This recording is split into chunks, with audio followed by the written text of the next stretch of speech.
Kebijakan di bidang ilmu pengetahuan. 1. Melakukan berbagai penelitian ilmiah di Indonesia dengan mengundang para ahli di bidang ilmu pengetahuan dari luar negeri. 2. Menamakan bunga raksasa dan terbesar di dunia bersama dengan Arnoldi dan menamakan bunga ilmiah itu Rafflesia arnoldi. 3. Memulai pembangunan kebun raya Bogor yang berfungsi sebagai tempat untuk mengoleksi berbagai jenis tanaman baik yang ada di Indonesia maupun seluruh dunia. Kebijakan di bidang ekonomi. 1.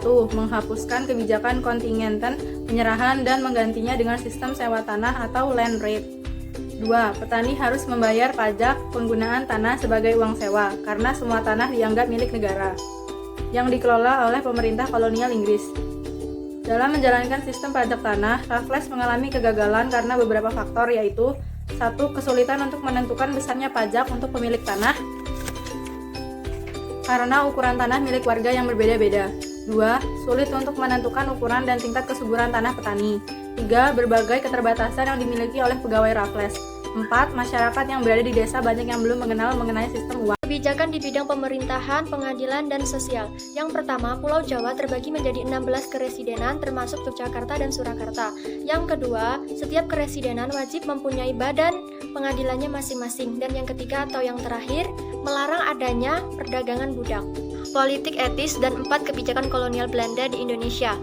Politik balas budi atau sering disebut dengan politik etis adalah salah satu dari sekian banyak kebijakan pemerintah kolonial Belanda di Indonesia. Terkesan sangat menguntungkan, namun ternyata kebijakan ini adalah syarat dari sebuah kepentingan, seperti pembangunan sejumlah sekolah dengan dalih menyejahterakan penduduk, namun nyatanya ini hanya sebuah kedok penjajahan di Indonesia. 4 kebijakan pemerintah Belanda selain politik etis. Yang pertama adalah monopoli perdagangan oleh VOC. VOC merupakan perusahaan gabungan Belanda di perdagangan Hindia Timur. Belanda memberikan beberapa hak istimewa untuk VOC. Hak-hak istimewa tersebut meliputi: pertama, VOC boleh memiliki angkatan perang sendiri. Yang kedua, VOC boleh mengumumkan peperangan. Yang ketiga, VOC boleh mengumumkan perdamaian. Yang keempat, VOC boleh memiliki mata uang mereka sendiri. 5 adalah VOC mendapatkan hak monopoli perdagangan dari Tanjung Harapan sampai dengan Selat Magelhaen. Namun hak istimewa tersebut disalahgunakan oleh VOC.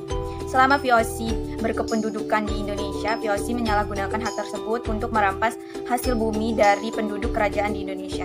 2. Kerja Rodi. Kerja Rodi berlangsung semasa pemerintahan Herman Wilhelm Daendels dan di bawah kekuasaan Raja Louis Napoleon. Daendels merupakan seseorang yang sangat kejam dan disiplin.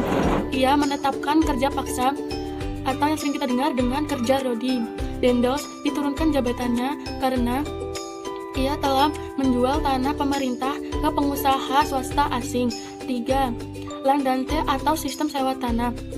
Kebijakan ini tidak digagas oleh pemerintah Belanda, namun dicanangkan oleh Thomas Stamford Raffles, yakni gubernur Jawa di Indonesia.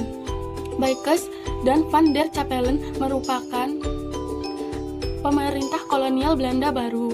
Isi dari Landante ini adalah kewajiban atau keharusan rakyat untuk menyewa dan membayar pajak kepada pemerintah sebagai pemilik tanah.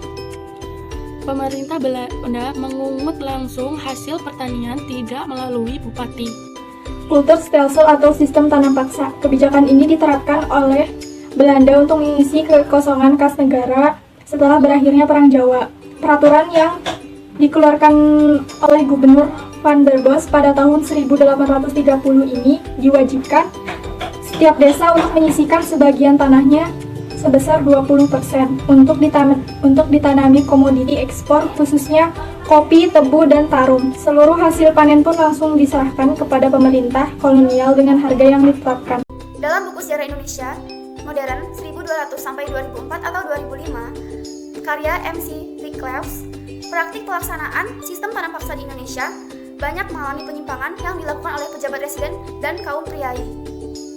Penyimpangan pelaksanaan tanam paksa yang terjadi adalah tanah petani yang ditanami tanaman komoditas ekspor lebih dari 1/5 bagian.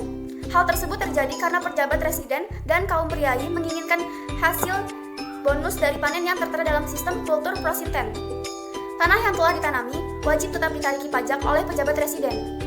Waktu tanam dari tanaman wajib melebihi ketentuan yang seharusnya kurang dari 66 hari. Petani bertanggung jawab atas kerugian gagal panen. Sisa kelebihan dari jumlah pajak tidak dikembalikan kepada petani.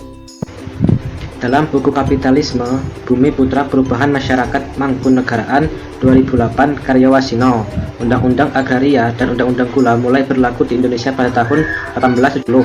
Penerapan Undang-Undang Agraria dan Undang-Undang Gula berdasarkan protes kaum liberalis Belanda terhadap sistem tanam paksa. Beberapa dampak penerapan Undang-Undang Agraria dan Undang-Undang Gula di Indonesia yaitu munculnya industri pada sektor agrasi Indonesia, berlakunya sistem ekonomi kapitalis di Indonesia, munculnya perusahaan asing di sektor agraris dan transportasi Indonesia.